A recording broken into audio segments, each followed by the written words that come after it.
श्री गुरुचरित्र अध्याय 15वा. श्री गुरूंचे वैजनाथ क्षेत्री गुप्त वास्तव्य. श्री गणेशाय नमः. सिद्ध म्हणाला, नामधारका, तू खूपच चांगला प्रश्न केलास. आता मी काय सांगतो ते लक्षपूर्वक ऐक. पूर्वी परशुरामाने समस्त पृथ्वी क्षत्रिय रहित केली.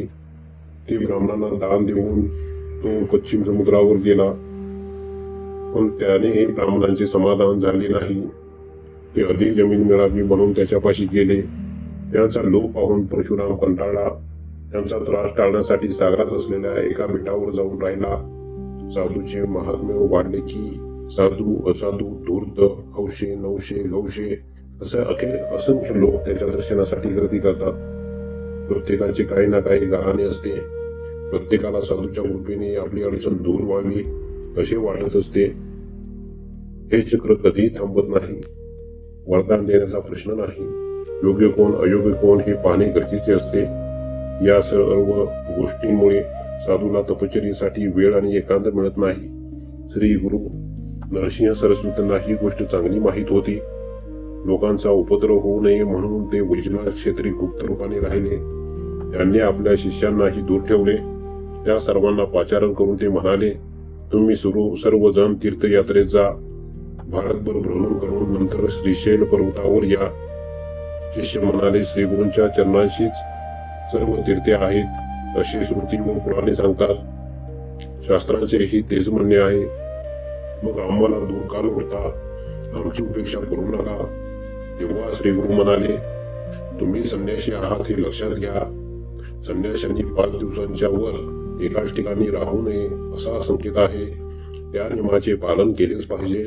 म्हणून तीर्थयात्रा करावी. चंचल मनास आवरून ती स्थिर करावी आणि त्यानंतरच एका जागी वास्तव्य करावी. लोकोपकारासाठी अनुभव हवा. धर्माचे ज्ञानही आवश्यक आहे. म्हणूनच मी तुम्हाला तीर्थयात्रेसाठी पाठवित आहे. पुढे यात्रा पूर्ण करून तुम्ही बहुधान्य संवत्सरात श्रीशैल क्षेत्रीया येथे आमची भेट होईल. शिष्य म्हणाले, गुरुदेव, तुमची आज्ञा आम्हाला प्रमाण आहे. आता आम्ही कोणकोणत्या तीर्थस्थानी जाऊन यावे याविषयी मार्गदर्शन करा.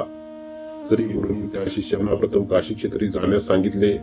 तेथून गंगा, यमुना, सरस्वती, करुणा, कुशावर्ती, कृष्णा, वेणी, विदस्ता, शरावती, मोरदुर्दा,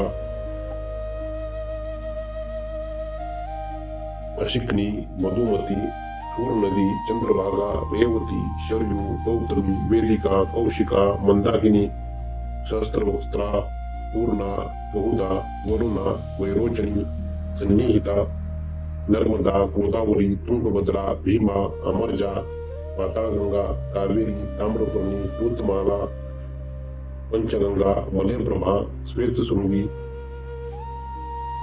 या नद्यांच्या तटाक यात्रा कराव्यात. म्हणजे अनेक धर्मांचे दर्शन घेता येईल, अनेक तीर्थांचे दर्शन घेता येईल असे सांगितले. नदीमध्ये स्नान करावे. आजूबाजूची ग्रामे व परिसर पाहावात. प्रत्येक ठिकाणी कृच्छव्रत एका प्रकारचे प्रायश्चित्त करावे. त्रिवेणी संगमावर स्नान व तप करावे असे सांगितले. कोणत्या दिवसात नद्यांचे पाणी मिळत असते, कोणत्या काळात नदीमध्ये स्नान करू नये, नदी स्नानासाठी योग्य नदी हे कोणत्या लक्षणाने ओळखावे तेही सांगितले.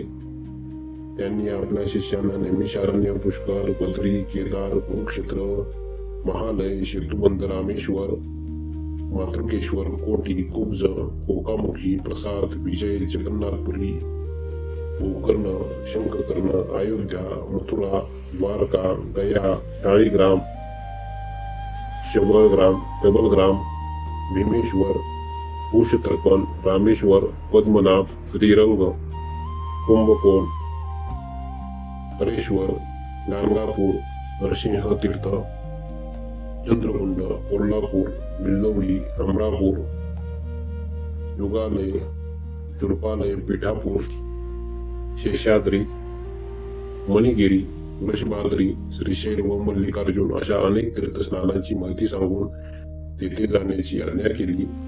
श्री गुरूंचा निरोप घेऊन शिष्य यात्रेसाठी गेले. श्री गुरूंनी वैजनाथ येथेच मुक्तपणे निवास केला